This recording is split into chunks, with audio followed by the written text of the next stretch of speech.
see your face properly. Yeah. Yeah. I know. Yeah, shall we start? Good to see you after a long time. Yeah. Kalyani, shall we start? Because I think you Yeah, have yeah. to leave very Yeah. soon. Yeah, sure.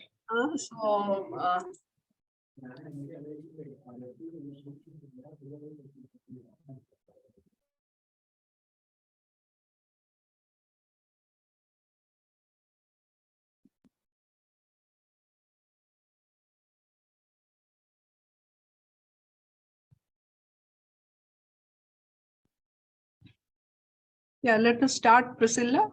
Shall we? Sure.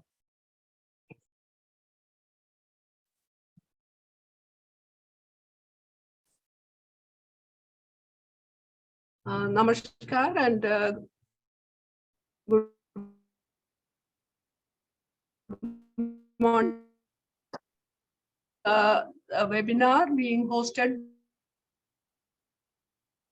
member in charge of listening with international agencies and NGOs.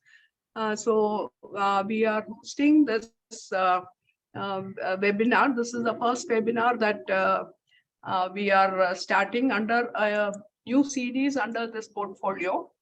All India Women's Conference enjoys the affiliation with a lot of international organizations. And the most important one is our consultative status with ECOSOC. And then most of us, we really do not know the scope of ECOSOC, of this consultative status and what is it that it gives us.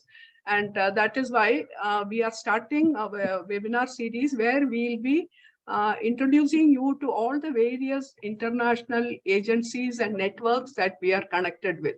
So we start with ECOSOC, and we have the best resource person we could have hoped for. Priscilla Achapka is she's the founder and global head of Women Environment Program of Nigeria, and she has been the co-facilitator of the women's major status. These are all words that I am sure all of you will be very end of this presentation and talk by Priscilla. So we are very happy to welcome you, Priscilla, here, and experience and knowledge. AWC got ECOSOC consultative status 1947, and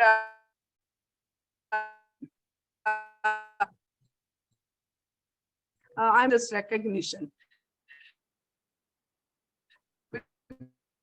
Usha, something wrong with the internet? At that time, and rare cases,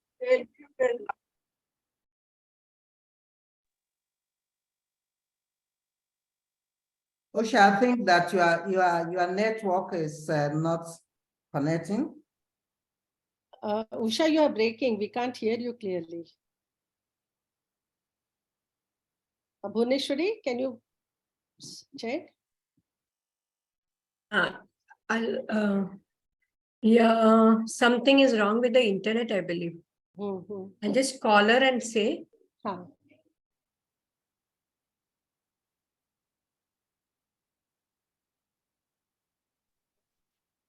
Yeah, I'm sorry, I got disconnected for a short while, so I've come back now. So I was telling that we got consultative status in 1947. Just 1 minute, because there is some confusion here with the two.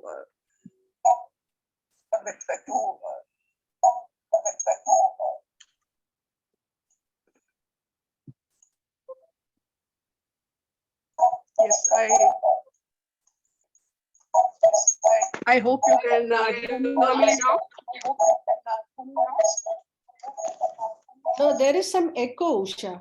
There's some disturbance. There is some disturbance and echo. Yeah, let me just disconnect one device.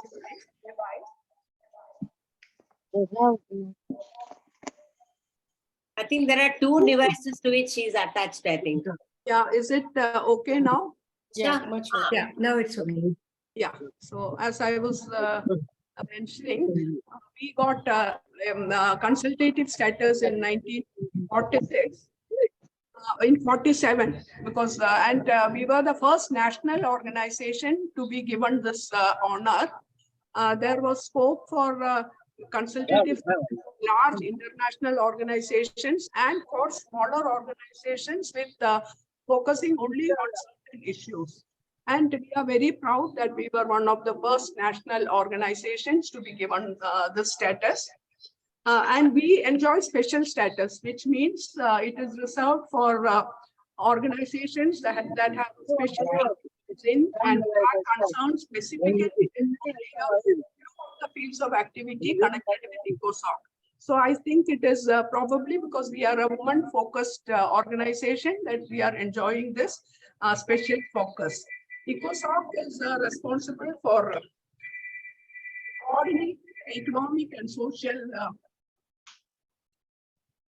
fields of the organization, that is UN, and serves as the central forum for discussing international economic and social issues and formulating policy recommendations addressed to member states and the United Nations. So we'll be learning much more in detail about ECOSOC.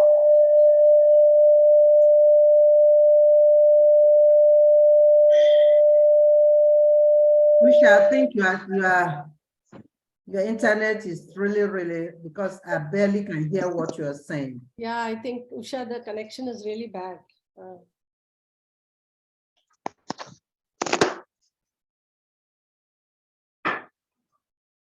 I think the network is rather slow. That is why. Can you hear me now? Yeah, we can now. Yeah. So we'll be hearing about all this in much more detail from Priscilla herself. So I will not go much more into this.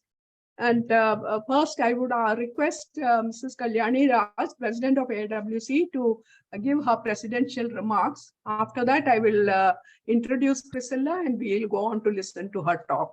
So over to you, Kalyani. Thank you, Usha. Namaskar, everyone. And hello, Priscilla, good to see you. And thank you, Usha, for arranging this important webinar and for inviting Priscilla, especially because I think Priscilla has volume of experience on this subject. And I think for now almost 10 years, we know each other, right, Priscilla? I think in Doha we met and we have worked together on many important sort of gender-related topics in the Women and Gender constituency.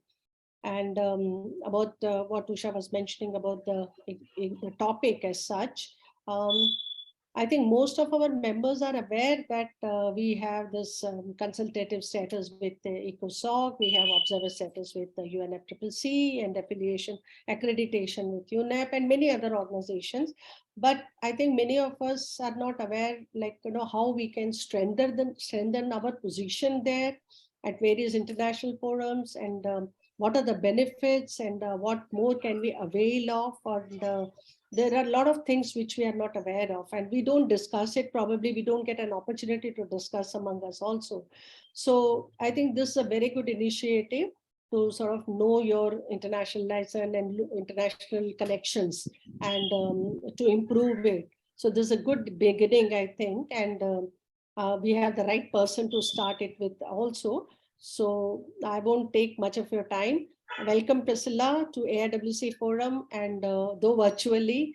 And I really hope you can visit us one day soon and, visit all the facility, meet all of us. I think it would be really great. And we are all eager to listen to you, to know more about it. But sorry, Priscilla, I might have to leave in another 10-15 minutes because I have another meeting at 3 o'clock.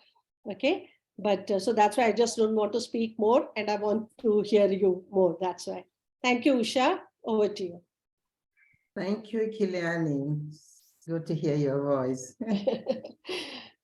Thank you, Kalyani. As she just mentioned, because we had to postpone this webinar by one day, there is an unfortunate overlap with another program that our Eastern Zone branches are arranging today, and that is an important program of capacity building. So the members cannot miss it also. And naturally, the president and other office bearers have also to be present there. So I'm really sorry for that, and it was unfortunate that we had to postpone this.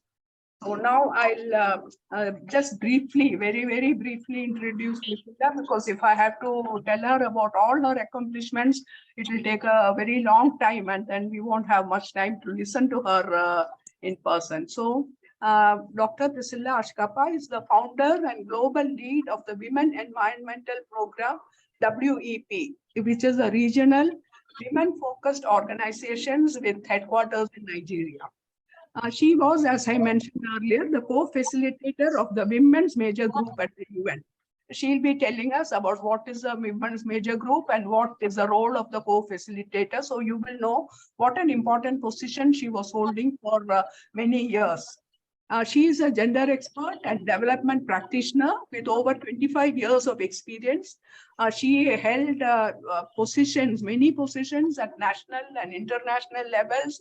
She has been working constantly with governments, the United Nations, other civil society organizations, and feminist networks, working on gender, environment, and climate change. These are the main areas of focus. She has been conferred several awards. Some of them I can mention. She's a Ashoka Fellow, Eco Ambassador, and several channels, TV channels have honored her and interviewed her and featured her programs. And she was given the status of climate change warrior by Vogue magazine. Before this, she worked for several years with Savannah Bank. And after that, she joined Caritas and then the UN. And then she, very recently, she was the advisor to the Honorable Minister of Environment in Nigeria. So her knowledge and experience are very widely recognized, and her services are being utilized by many of the national, international agencies and organizations. And we are very happy to have her here to tell us about the ECOSOC consultative status and the more about the scope, opportunities, and possibilities. She has authored several books and publications. She is passionate about gender and the environment, especially in helping the most vulnerable and disadvantaged groups in society. And I just love the last line in her short resume that she sent me. She says she has a beautiful daughter and several other children. So that shows how precious our daughter is. So I'm very happy to do this, and that is the right way to put it. So Priscilla, very warm welcome to All India Women's Conference. And now over to you. Shall I start sharing your presentation? Sure, please go ahead. Yeah, I'll just do that. Just give me a second. Okay.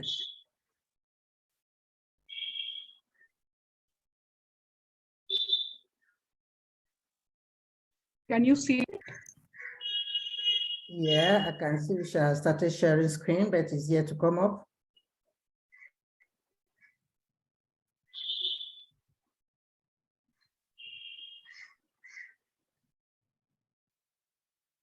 Has it come? Not yet. Oh, I can do it from my side. No, can the others see it? No, only started screen sharing, that's all. Slides has not come. Slides have not come. Maybe because of the, because it is on my screen. Shall we do one thing? Bonishri, will you be able to share it if I just send it? Yeah, sure. Yeah. Okay, it has come now. It has Now come. it has come. It's coming. Okay, good morning all. Yeah, it's good come. morning feminists, good morning colleagues, good afternoon wherever you are, and good evening. It's a pleasure indeed for me to be speaking at this very important session with the All Indian Women organizations For me, I've met my sister Kiliani and Usha, and we have met several times at different forums. So when they asked me to come and speak at this very important topic of the consultative status with ECOSOC, I couldn't resist it because I know that for a very long time, since 2002, I've been involved with the UN ECOSOC status, ECOSOC. So at least I have a fair idea and information, and I would like to share this with all of you. So once again, thank you for giving me the opportunity to be able to share this with all of you. Next slide, please. I don't need to introduce myself again. I've been adequately introduced, and I don't want to go back to that. Next slide, please. I can't see. 1 minute. I just think, this is the network is creating some problems.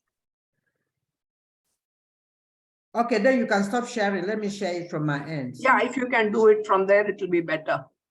Okay, Please so do stop it. sharing. Yeah. Yeah, I'm sorry about that, but Priscilla, if you can share it from your side.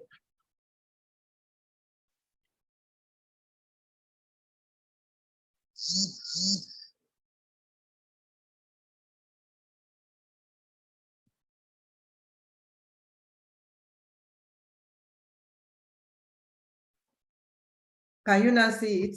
Yes, we can see it very well. Okay, all right, okay. What is ECOSOC started? United Nations ECOSOC, ECOSOC started means United Nations Economic and Social Council. Is one of the 6 main organs of the United Nations.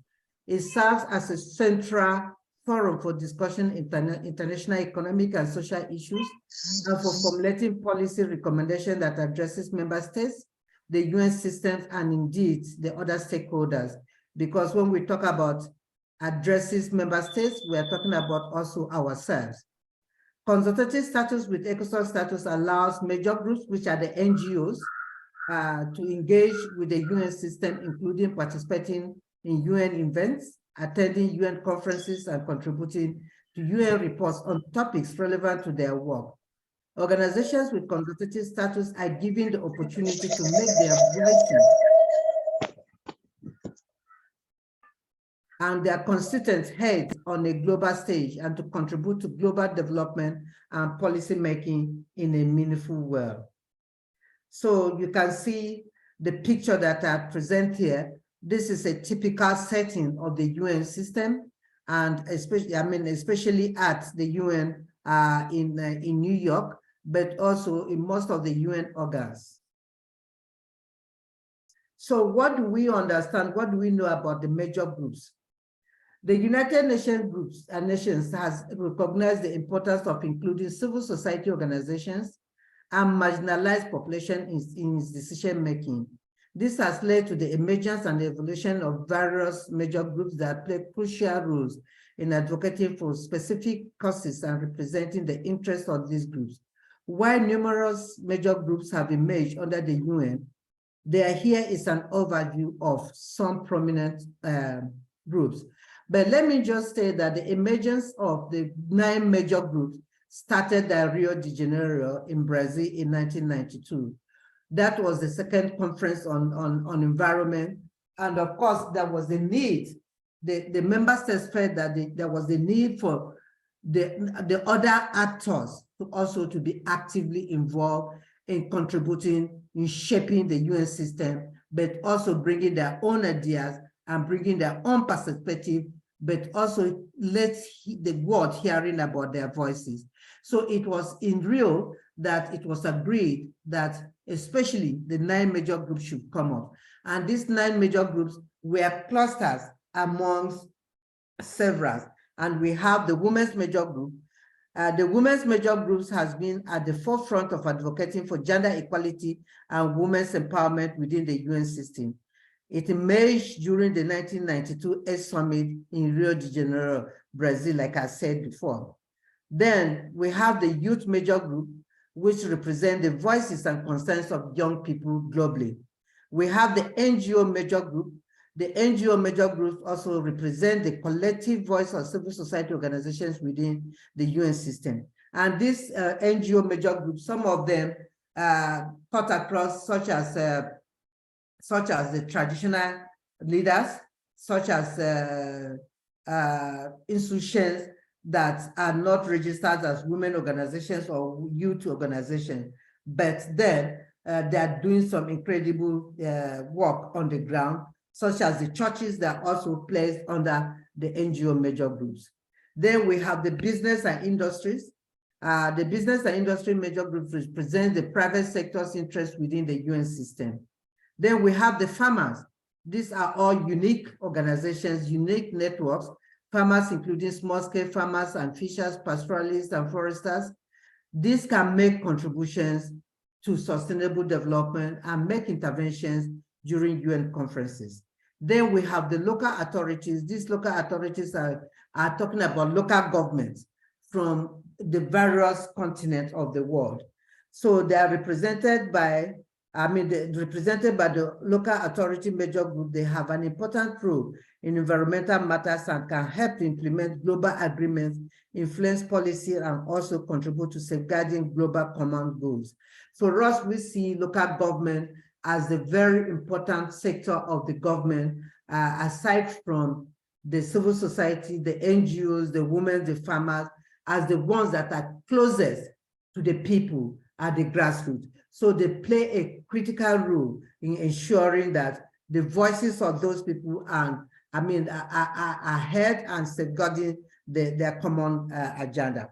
Then we have the scientific and technological community, which aims to establish establish an interface between the scientific community and policymakers to build capacity for and strengthen the use of science in policy making. These are kind of researchers. You have also the academias who are all part of this scientific and technological community. Then we have the workers and the trade unions.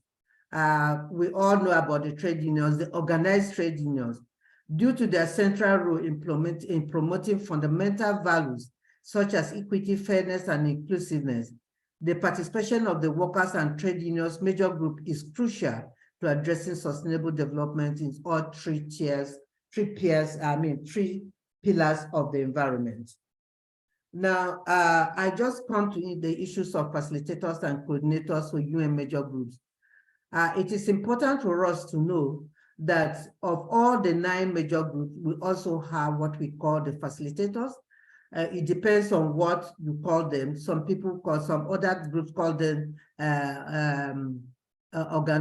co-organizers, but we have them, and these are self-organized entities that promote engagement and participation from stakeholders in UN processes to support the activities and ensure effective communication between the major groups and the UN system. Facilitators and coordinators are appointed not by the UN. They are appointed, like I said, we are self-organized. All the major groups are self-organized. And so these major groups, how they do their election, they only communicate to the UN, their leaders, their facilitators, that these are the people that are going to be interfacing with the UN, because it's not everybody that has registered with the UN system that will be coordinating, will be interfacing with the UN system. And that is why we have what we call self-organized. And so these self-organized entities, they have their representatives who now interface between them and the UN system, and between the UN system and them. So these individuals play a crucial role in enhancing the major groups' participation and engagement within the UN by acting as liaisons between the groups and UN entities. They facilitate dialogue, information sharing, and collaboration, and are responsible for advocating for the major groups' interests and ensuring that their voices are heard during UN negotiations, conferences, and other important events. The selection of facilitators and coordinators varies depending on the major group. In some cases, the groups hold elections or selection process to choose their representatives.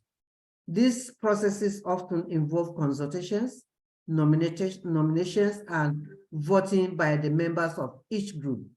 The elected facilitators and coordinators then serve as key points of contact for the major groups and the UN. Civil society participation, Rio Principle 10, and multilateral agreements. It is important for us to know what this is all about. Rio Principle 10 of the Rio Declaration on Environment and Development provides a basis for civil society participation in environmental decision-making at all levels at the UN. The principle recognizes the overall right of citizens to access justice and rights related to the environment.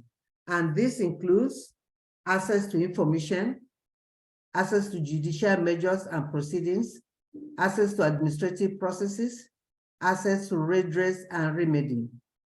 Principle 10 also highlights that environmental issues are best handled with the participation of concerned citizens at the relevant levels. This means that governments and international organizations should work to ensure that civil society organizations and communities have a meaningful say in environmental decision-making processes. Many multilateral environmental agreements have been developed to address specific environmental issues at the global level. These agreements often include provisions for civil society participation, such as the right to attend meetings and submit information. MEEs also provide information opportunities for civil society organizations to engage with governments and other stakeholders to shape policy and implementation. Now, observer states and organizations, but let me just say that before you become, before a civil society is recognized within the UN system, you first and foremost have to be registered. And registration is just for you to go online to the UN system, look at the UN, the ECOSOC status. Every year, at least by June, they accept most of the civil society, depends on the kind of status that you're applying for, or the kind of organization that you operate. That is when they will cluster you or they will give you accreditation. But then before you apply, you must have at least attended or been in operation for the past 3 years, and you must have your accounts audited, your board in place, your board meetings, and your annual report and audited account. All your activities that you have done in the past 3 years must be uploaded on the system. It's not hard copy. You just have to upload. Everything is digital. You have to upload it digitally. And of course, you wait for some time. Sometimes it takes a year cycle, but sometimes it takes less than 6 months. It depends on when you apply, and then they will get back to you. So once they get back to you, now you have to state who is going to be from your organization, who is going to be like the president, the secretary, the head of administration. All those information must be contained. And so before you participate in any of the UN system, you have to go to the ECOSOC status, because you will have a web page that is created for you. Like our organization, Women Environmental Program, has a web page that is created within the UN system, I mean the ECOSOC status. So you just go there, you have your passport is allocated to you, and then you can register people who will now be attending on your behalf, or somebody. It depends on the kind of UN system, I mean on the kind of multilateral agreement that you are following. But for the ECOSOC status, you have a maximum of 7 people that you will be able to register as annual. And then you have the short-term registration, which is 3 months. And then you have specific registration for people that want to attend specific functions at the UN. So these are very critical information for you people to know, that before your organizations get to be accredited and get to be recognized, for you to begin to make presentations, for you to begin to interface with the UN system, you have to be registered with the UN.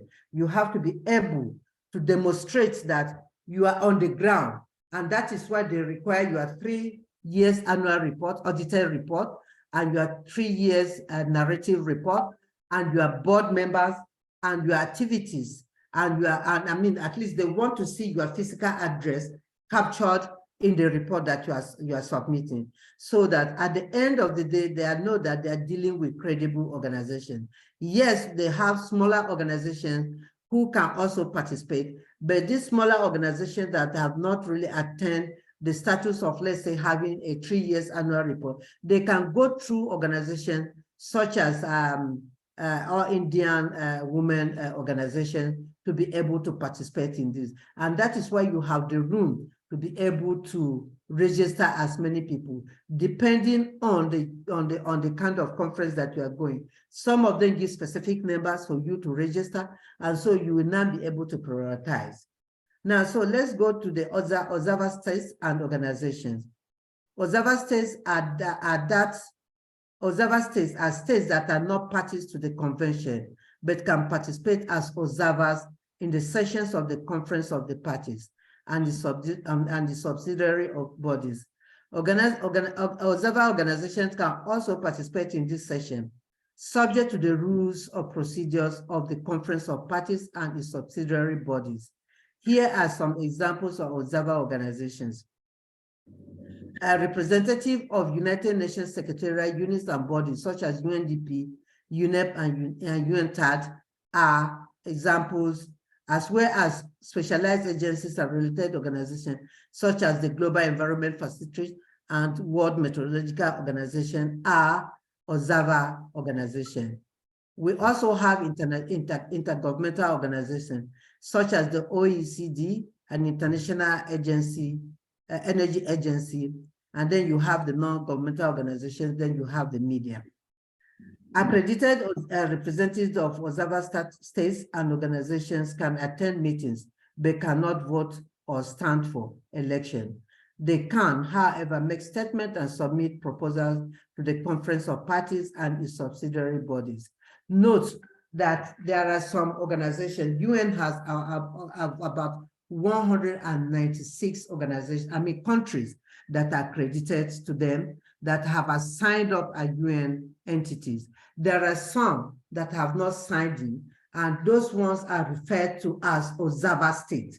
So that is the distinction. And so such states cannot vote, but they are allowed to make interventions, to present issues, and just like the INGOs and then the media and groups such as ours, the women major groups. So what is the significance of consultative status? First and foremost, it's important for us to know that it enhances visibility and credibility. Consultative status provides NGOs with an international platform to showcase their work, increasing their visibility and credibility. It also helps our organizations to influence policy making. NGOs can contribute their expertise and perspectives to international policy making through their participation in ECOSOC meetings. For instance, during the formulation of the SDGs, the women major groups at the UN contributed a lot towards the formulation of the SDG Goal 5. And of course, some of us were also focused on SDG Goal 6, which is about water and sanitation, and of course, SDG Goal 7, because we felt about energy, because we felt that these are critical issues that we need to take on board. And for the first time, we had SDG Goal 6 as a standalone goal. And of course, the SDG Goal 5, which is gender equality, as also a standalone goal. So these are the part of the things that we do to enhance policy making. Networking opportunity. Consultative status facilitates networking and collaboration with other NGOs, UN agencies, and member states, leading to potential partnership and shared initiatives. And I must tell you that it is as a result of our networking that we were able to meet with people like Usha and Kiliani, and most of you that are here. Because without this provision, we wouldn't have been able to meet, or you people wouldn't have been able to know us. And today I won't be presenting this. So it creates that avenue for us to network, share best practices, share so many things, lessons, and of course, interface with each other. So what are the possibilities with consultative status? One, participation in ECOSOC meetings. NGOs with consultative status can attend and actively engage in ECOSOC meetings, including the high-level political forum on sustainable development. And you can see the picture from my left also shows the participation of some of the major groups that are there. We are also permitted to submit written statements period to a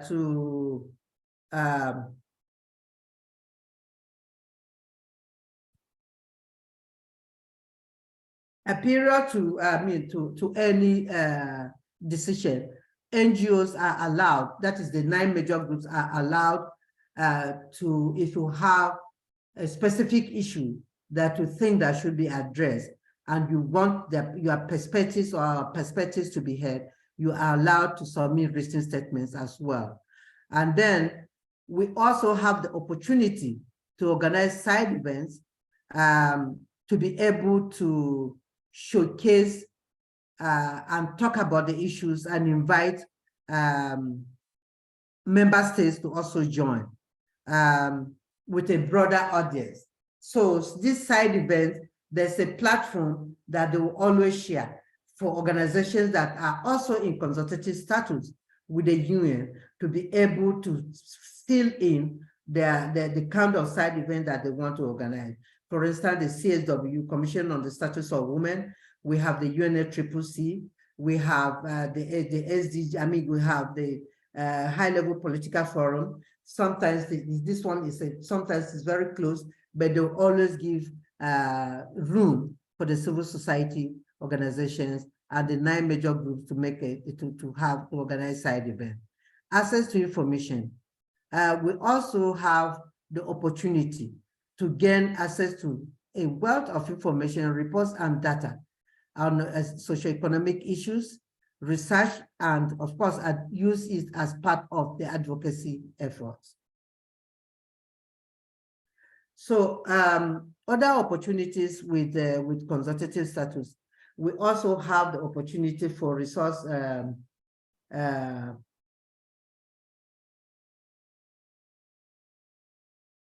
mobilizations.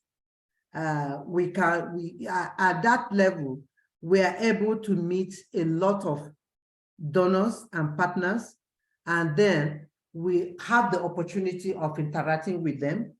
And then due to our increased visibility, some funders actually go there looking for such organizations to be able to hear first-hand information from them and also get credibility and how they can also partner with them. So in terms of resource mobilization, this is a very key, important resource for us as major groups, but as also women organizations to be able to get insight and get people that will fund our activities. It also provides us with capacity building opportunities to enhance capacity through training sessions, workshops, and of course, knowledge sharing initiatives. We have, for instance, at the UNFCCC, what we do is just period to any of the sessions, they organize kind of training for the civil society organizations or for the women major group organization to be able to understand the processes that are happened during the UNFCCC and to be able to understand how they can follow. So capacity building is also a key opportunity for us, and it enhances knowledge sharing, it enhances building our various capacities in different areas. So I already talked about how to obtain consultative status, but of course I will go back to that again. You need to visit the NGO branch of the UN website to learn more about ECOSOC and consultative status requirements. Prepare your organization's documentation, including your mission statement, activities, and funding sources. Complete the application form and submit it to the NGO branch. Wait for the NGO branch to review your application and provide feedback or approval. Now, this is just a small case study about our organization, which I wanted to share with you. Women Environmental Program is an NGO based in Nigeria that works to promote gender-sensitive, environmentally sustainable development. With consultative status with ECOSOC status, WEB has been able to participate in global policy discussions, attend UN conferences, and assess funding opportunity to support our work. In 2019, WEB was awarded the UN Global Climate Action Award for our work in building resilience and communities in Nigeria. Here, we want to explain how WEB obtained consultative status and share some of the achievements and experiences collaborating with UN agencies. In 2002, that was our first meeting, which is World Summit on Sustainable Development, which happened in South Africa. That was our first meeting that we attended. And after that meeting, it was a gathering of the whole world, including the civil society. And when we saw that there were several opportunities that were on ground, we were keen on how we can obtain the status. And so we approached some of the organizations that were already there, such as the Women Engaged for a Common Future, and they were able to guide us on how to do that. And so when we did that, then after the World Summit, we got accreditation in 2005. Then it was not called, then it was called a Commission on the Status of, CSD, Commission on Sustainable Development, not SDGs. It was from CSD that we now graduated to SDGs. So it was a very interesting status for us. And since then, we have been attending, but know that every 4 years, you must submit a report of your activities to the UN NGO branch. And all these activities must, they have a formula which is online. You go to, like I said, you have a web page, you go to your web page and the form is there. So all you need to do is to fill your activities in that form and submit. Note that they keep sending you reminders about submission of your report. If you don't submit this, at the end of the day, consecutively for like 6 months that they keep reminding you, if you don't submit it, then they withdraw your ECOSOC status. Then you cannot register anybody. You can, unless if you go through another organization to be able to register to participate. But the beauty of having ECOSOC status is that you now have authority as an organization to register participants, but to also attend and to submit written statement, to make verbal statement, to bring in as much as possible the voices of the very marginalized at the forefront during UN conferences. In conclusion, ECOSOC consultative status is an important tool for NGOs to contribute to global development and policy making through engagement with the UN system. And I hope that this presentation has shed light on the significance of consultative status and provided valuable insight into the application process and requirements. I encourage all of you to apply for consultative status if you have not done so, and if you have not gotten it, in order to engage in the international dialogue and policy-making process. But let me just digress a little and bring in the issues of the UNFCCC, which is United Nations Framework Convention on Climate Change. That is where I met my sisters, Usha and Kiliani. And at that we also have the 9 major groups, but the 9 major groups at the UNFCCC are kind of clustered differently.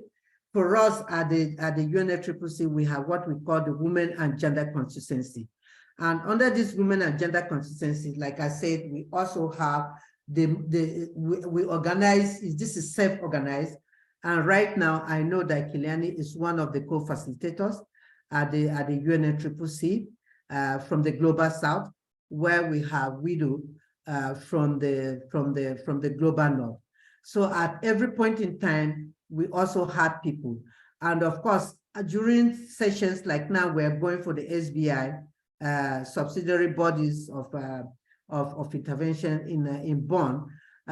It is the co-facilitators that kind of try to organize us. We've been having series of meetings already to kind of pass on information about what is happening and what is going to happen, what the women and gender consistency is going to happen. For instance, if all Indian women have a side event, this is being shared with the rest of the people, with the rest of the women organizations that are going to participate, but also with other major groups and other parties to be able to, that is member states, to be able to intervene. So the networking is something that we don't want to miss.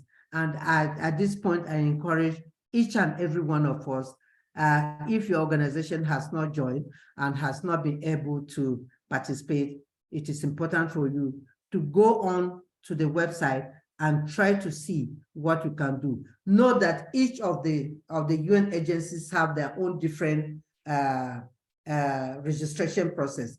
UNEP, United Nations Environment Program, also have their own different registration process, but all of them are the same. And also for you to participate now, they've even also made it easier. They have what they call Indigo. For you to be able to participate in UN, most of the UN conferences, you have to register through the Indigo system. Indigo system is an online system where you have an account with them and you are able to upload your photo and all the information about you. And so once you register, you go to the organization, for instance, All Indian Women Organizations, you go there and you check, this is the organization that you want to be affiliated or you want them to confirm with you. And you go there and you click and the information will go straight to the focal person who is supposed to be the one accrediting members to participate. And the focal person will register you. For the UNFCCC, we also have our own registration process. You accredit members first. You register them first. And at the end of the day, the UNFCCC will give you a quota system. For instance, like now, I registered about 23 people to participate during the SBI. But at the end of the day, they just gave me only 5 slots. So that 5 slots, we have 2 weeks. It's decided you register 5 for the first week and 5 for the second week, which means you have 10 people attending the program. So in a nutshell, this is what I have to share with you. And I look forward to your questions, contributions. Note that we are all part of it. And this is just information sharing. I must administer some things and I'm open for all comments and inputs. Thank you. Thank you, Priscilla. That was a very, very detailed information. You have really taken us through a class on consultative status, opportunities, possibilities. It has been very comprehensive. Thank you so much. Can I request you to stop sharing the screen now? Okay. So now we go on to the interactive session. So first, I would like to invite Ms. Dr. Manju Kak, who's the Secretary General of All India Women's Conference, to say a few words. Are you there? I will just check because, as I said, they all had to. I think she is not there. Then can I request Upasana Singh? Yeah, Ushaji, thank you so much. Yes. And I really enjoyed this session. It was very enlightening for me to listen all these wonderful ideas from Ms. Priscilla. And I really thank you so much for organizing such a innovative capacity building program through webinar, and knowing about collaborative partnerships, resource mobilization, capacity building, and Ms. Priscilla explained about opportunities with ECOSOC's consultative status. It was very, very enlightening, and I am really hopeful for the future collaboration with All India Women Conference branches. And she also talked about how to obtain consultative status, which was very interesting. And the case study of NGO WEP from Nigeria was very encouraging, and I hope that we will all be benefiting.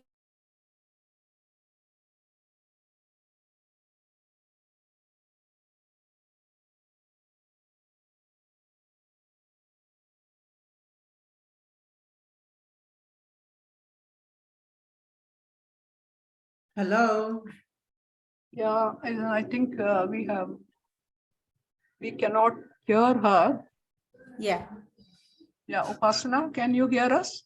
Yes, yes, yes. I Yeah, think there was not some hear network the- problem. Yes, the network problem. Yeah. Yes. So I just wanted to thank you all for giving me this information and giving me this opportunity to be a part of such a wonderful webinar. And thank you once again for Priscilla for explaining all these wonderful ideas to us. And we look forward to work together. Thank you so much. Thank you. Thank you, Upasana.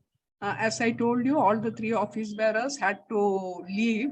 So I think they just waited to listen to Priscilla, and they have left already. Now, if anybody else has any questions, comments, I would invite them to unmute and speak. Dr. Vijayalakshmi, would you like to say something? Yes, yes. Thank you so much, Usha, for organizing such a wonderful webinar, because most of the NGOs who are affiliated with the AWC, this is a good opportunity for them to understand, and definitely they can also apply for consultative status. But there is one doubt, one question to Mrs. Priscilla, because this after the COVID, they have changed the format of registering. I mean, registering the participants for the meeting, that is through Indica, because many of the organizations find it difficulty to log in through Indica. So I do not know why this time they made it very, I mean, it is a complex way. I mean, I would like to share with this concern with you. And I would like to suggest you that we have it to make I mean, a much more easier way of joining and attending the seminar. So for that, we have it to register earlier. Generally, we do it in a very hassle-free manner, but this time it was so difficult. That is what I want to share with Priscilla. Yeah. Let me just respond to you. I know that this is very difficult, the Indigo system, but I think that they're trying to safeguard our organizations. You know why? Because a lot of organizations use the platform to do so many things. And of course, at the end of the day, it's been linked to your organization.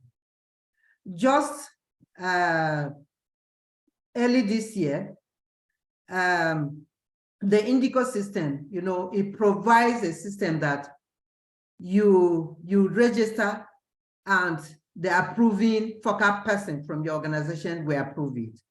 But you also have to upload a letter with the names of those that you want them to be accredited. So to be registered, so you write the letter and you give to each person. And sometimes you write one single letter with all their names. And so you just share it with them. Now, just 3 months ago, the meeting that was supposed to happen in Bangkok, and I mean, some fraudsters used my signature, for instance, and used faked our letterheaded paper and wrote to the UNEP that this was from me. First and foremost, they got our organization address correctly, our logo correctly, but the email, they created their own email address and they put it. And they went to Indigo, registered with about 12 names, with all their passports on it, passport numbers, and submitted it. So once it got to UNEP, UNEP was so skeptical about it because they don't know our organization with the kind of features that were on the letterheaded paper. So they got in touch with me, and then I knew that those were fraudsters. So that is the essence of that. They make that to safeguard our organizations. If UNEP, if we didn't have a unique identity, a unique process of the Indigo, and of course, our features within UNEP, that would have passed through. And all those people that they wanted to traffic, at the end of the day, they will be linked to our organizations, which we have little or no information about them. I didn't even know them at all. And nobody from our organization could have done that because we have no idea who they were. So that is part of safeguarding our process. So yes, they make this process very complicated, but at least the name of our organization is very important. Our integrity and our credibility is very important. So if we follow the process, at the end of the day, you discover that it's not all that process. I mean, it's not all that complicated, but they're just trying to make sure that we maintain that credibility within the UN system. Thank you, Manju. And, Priscilla, now, does that answer your question, Vijayalakshmi? Yeah, there is one more because now they have set up a focal point also. So that is a new procedure again. No, just no problem. That is, she covered everything, but I just wanted to remind her that again, it is so complicated, focal point and all. Yeah, but as she said, it is for Okay. our own safety. So we Yeah, have to learn the complications. Yeah, it's okay, no problem. So thank you, Vijayalakshmi. Now, Dr. Manju Kak has joined. Can I request you to say a few words? Dr. Manju Kak. Please unmute and speak.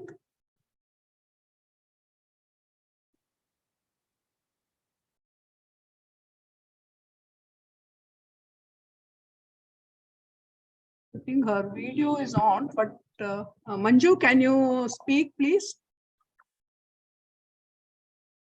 She's muted.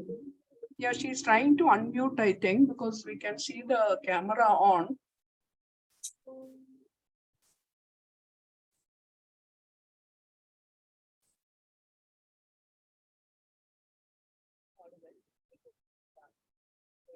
Manju, are you able to speak?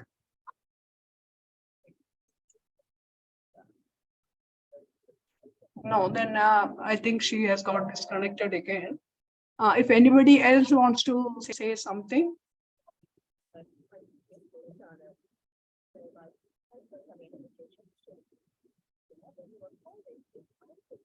Yeah, any more questions or comments? Anybody else wants to speak? Let me also mention that why people might be wanting to ask more questions. I mean, I don't see hands up, but let me just add that getting ECOSOC status also provide the opportunities for you to learn some kind of negotiation skills. It provides you that opportunity to be able to get in touch very closely with your government. Because, for instance, the UNFCCC, before you are registered, once you submit your letter of application to be accredited, your application is now forwarded to your government to confirm whether you are a credible organization on the ground or not. So once your government confirms that you are a credible organization, the credibility is there. Every organization that is registered with the UN system is termed to have a lot of credibility. Usha, Thank you. can I Yes, ask a question? Dr. Madam, Manju Kak That is yes, waiting. She's joined. Yeah, Kuljit, can I ask Dr. Manju Kak to say a few? Yes, sure. Please, Manju, please go on.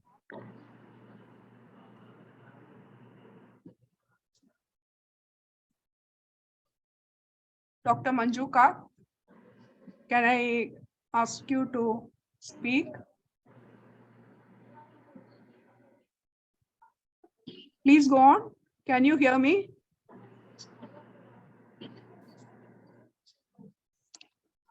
Can you hear me, Manju?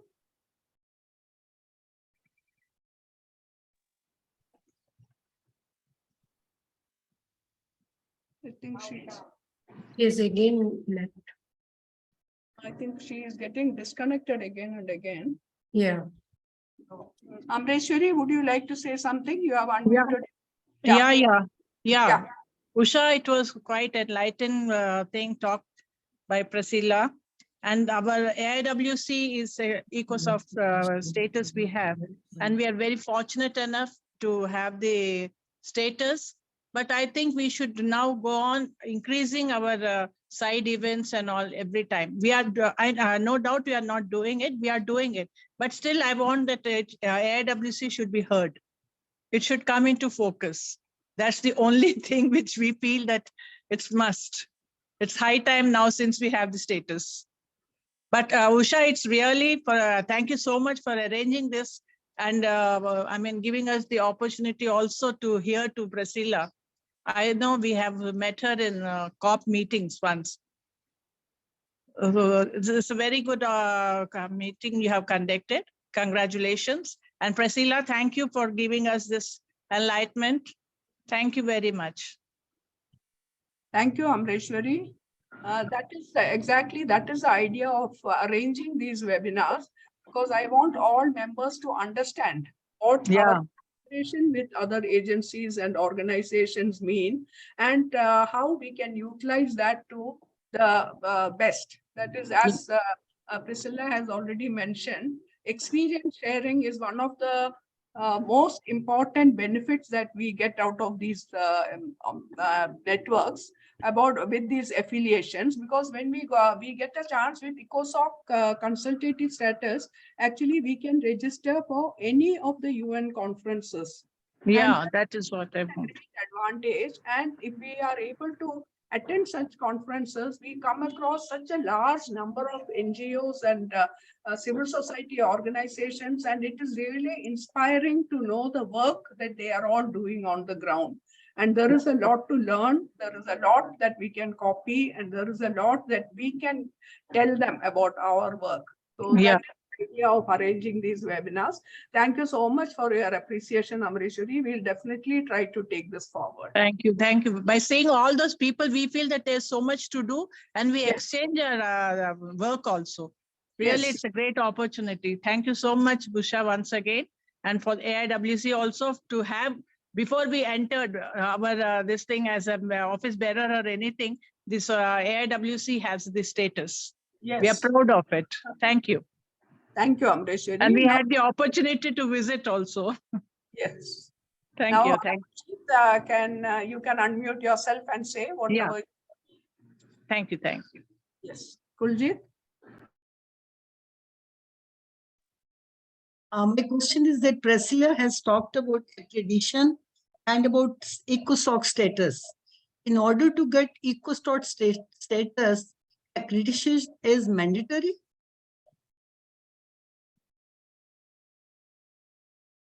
Priscilla, would you like to? Yes. What is the question about? You No, talked she's asking about accreditation and consultative status. Yeah. So what is the question about? In order to get the status, is it mandatory to have accreditation also with UN, or otherwise also you can apply for that? Once you get ECOSOC status, you still have to apply. You have what we call the annual accreditation registration, and those ones, there's a minimum of 7 people that you can accredit for a whole year, which means you give them the badge from the beginning of the year, January, till December 31st. And so any meeting at the UN, you don't need to go through any accreditation again, unless those ones that are mandatory. But with your badge of annual registration, you can go into the UN, at least in New York, you can go in and come out at any point in time. Now, you also have the short-term accreditation. That is a maximum of 3 months. That one, it depends on the kind of meetings that you can register anybody within your organization, within your system, who will stay for 3 months. But UN will always require that you have like one focal person, especially with the ECOSOC in New York, that you have one focal person, 1 or 2 focal person that is always interfacing with the UN and with your organization. You don't necessarily have to be physical on the ground, but if you are physical, that makes it the better. But you can do this in online, check what is happening online every time and interface with them, and also share this information with your network members. And then you have specific accreditation for events, such as the UN high-level political forum, the UN General Assembly. If you have the annual tag, accreditation tag, you can go in during that, but there are specific events where you have to get what we call secondary pass for you to be able to attend such events. So yes, even if you have ECOSOC status, you must be able to register to get accreditation before you can participate in any event. And this happens with all UN systems or all UN conferences. You must accredit yourself, even though you already have accreditation. For you to participate in those events, you need to submit the list of those that are going to participate with their details, so that at the end of the day, they know that these are the people from your organizations that have attended this report. Attended these conferences. And note that you also have 4-year annual report. So this 4-year annual report, there's a portion that will ask you, how many UN conferences have you attended? Or how many UN agencies have you partnered with? They need to know. And what specific areas have you partnered with them? That is another way of kind of start thinking about what you are doing as an organization. So yes, even if you have the ECOSOC status, you must also be accredited to participate in any event. Kuljit, is that clear? Yes, thank you so much, Priscilla. Thanks a lot. Any more questions?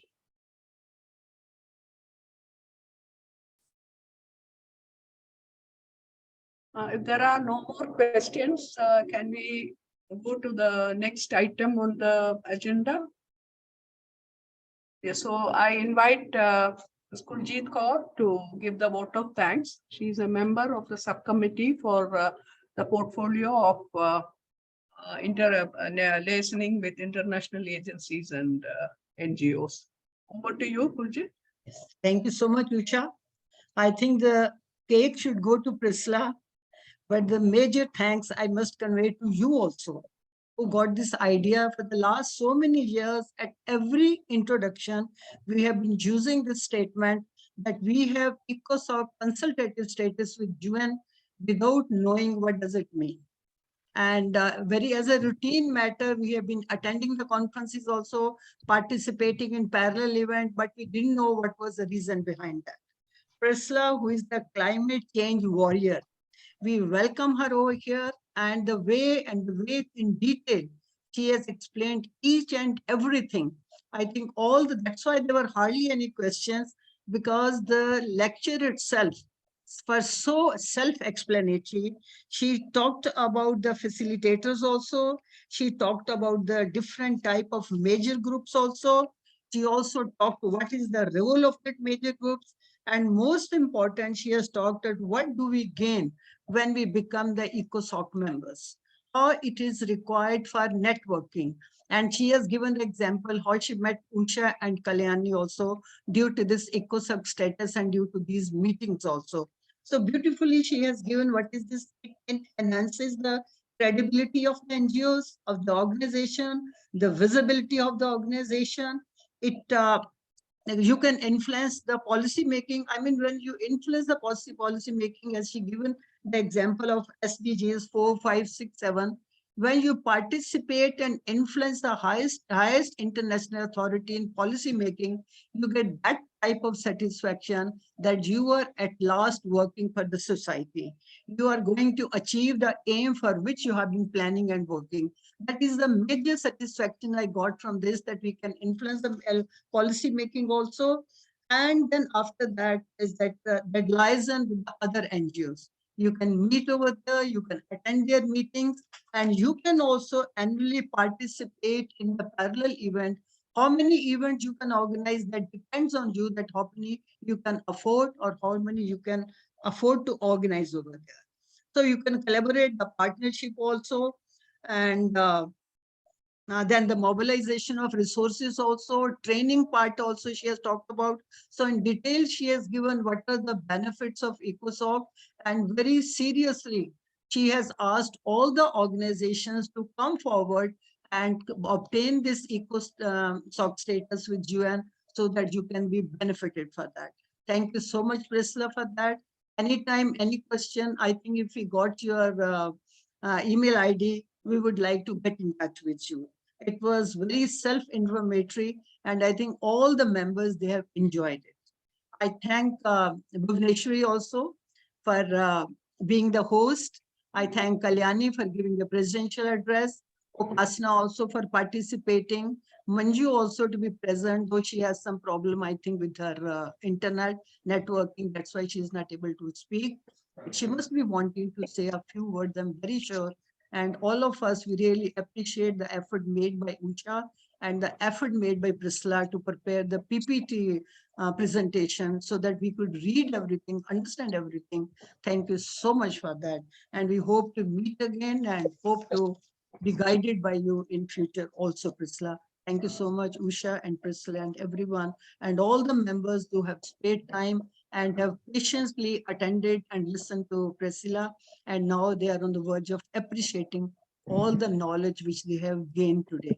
And in future also, these meetings will be source of much more information, which are going to be organized by Usha from time to time. Thank you so much, everyone for the participation.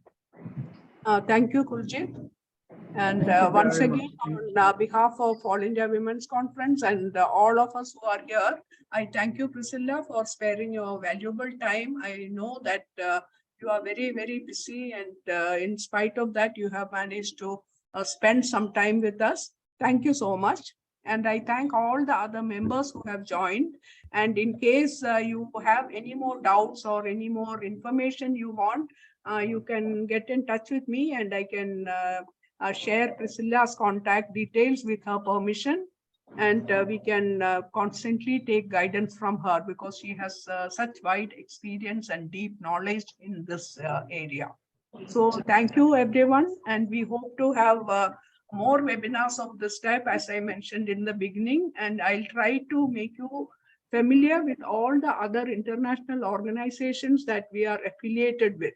And we'll try to update these affiliations and then try to use these to the best, in the best interest of All India Women's Conference, and also to upgrade our own knowledge and experience.